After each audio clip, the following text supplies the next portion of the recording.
பாதியிலிருந்து படித்தா 12th வந்துட்டு ரொம்ப கஷ்டம். 70 மார்க்ஸ் தான் நம்ம எழுதும் அப்படிங்கிறதுனால எந்த ஒரு கொஷின்ஸுமே நமக்கு வந்துட்டு கண்டிப்பாக இதுதான் வரும் வராதுன்னு சொல்ல முடியாது. வீட்டில் இருந்து நமக்கு டவுட் கிளியர் பண்ண முடியாத பட்சத்தில் வேதாந்த் வந்துட்டு ரொம்ப ஹெல்ப்ஃபுல்லாக இருந்ததுங்க சார். இப்போது ஃபிசிக்ஸில் வந்து யூ ஹவ் டேக்கன் சென்டம் இல்லையா? அண்ட் இந்த வருஷம் வந்து physics question paper one of the most toughest question papers. ஆனால் எப்படி உங்களால் சென்டம் எடுக்க முடிஞ்சது? நீங்கள் என்னென்னலாம் கரெக்டாக பண்ணீங்க? சார் டீச்சர்ஸுமே ரொம்ப ஹெல்ப் பண்ணாங்க sir. First of all mark எடுத்த எல்லாருக்குமே நான் ரொம்ப கங்க்ராச்சுலேஷன்ஸ் பண்ணிக்கிறேன். ஏன்னா எல்லாரோட எஃபோர்ட்ஸும் அப்படி. ஸோ நீங்கள் எஃபோர்ட் போட்டதுக்கு நல்லா மார்க்ஸ் வந்துட்டு வாங்கியிருக்கீங்க. ஸோ எல்லாத்துக்குமே வந்துட்டு கங்க்ராட்ஸ்.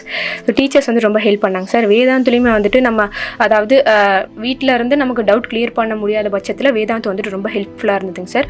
அதே மாதிரி நீங்கள் சொன்ன ஒவ்வொரு க்ளூஸுமே வந்துட்டு ரொம்ப ஹெல்ப்ஃபுல்லாக இருந்துங்க சார். அந்த ஓம்ஸ்லாக்கு நீங்கள் சொன்ன நாய் வீடாகட்டும், அதே மாதிரி வந்துட்டு பாகுபலி க்ளூ வச்சு பெர்மிபிலிட்டி நீங்கள் எக்ஸ்பிளைன் பண்ணதாகட்டும், அந்த கொஷினை எடுத்தாலே நீங்கள் சொன்ன அந்த க்ளூஸ் வந்துட்டு ரொம்ப ஹெல்ப்ஃபுல்லாக இருந்துங்க சார். அந்த கொஷின் பார்த்தாலே கரெக்டாக நமக்கு எக்ஸ்ப்ளனேஷன் வந்துட்டு எந்த ஒரு டவுட்டும் இல்லாமல் வரும் சார்.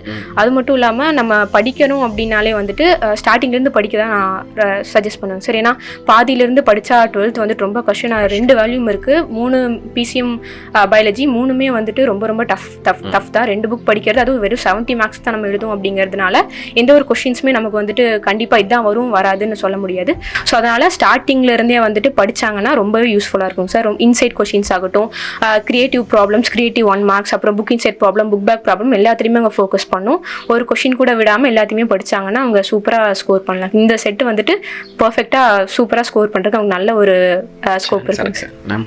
சான்ஸே இல்லை, அப்படியே அடை மழை மாதிரி எல்லாத்தையுமே பேசி சூப்பராக உங்களுக்கு ஆனால் எல்லாத்தையுமே சொல்லிட்டாங்க. So my dear boys and girls, Sharmita சொன்னது ஃபிசிக்ஸ்க்கு எல்லாத்தையுமே நல்லா ஞாபகம் வச்சுக்கோங்க, சரியா?